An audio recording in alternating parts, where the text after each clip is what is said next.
হইতেছে, যেই মানুষ আমি আল্লাহ এত আদর করে বানাইলাম।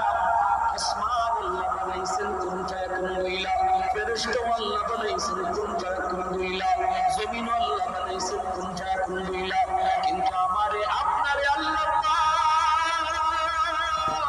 কোন ফায়াকুন বইলা বানায় না। আমাকে আপনাকে যখন আল্লাহ বানাইছে, খালাকতু বিয়াদাইয়া, আল্লাহ বলে আমি আমার নিজের হাত দিয়ে বান্দা বান্দিরে বানাইছি।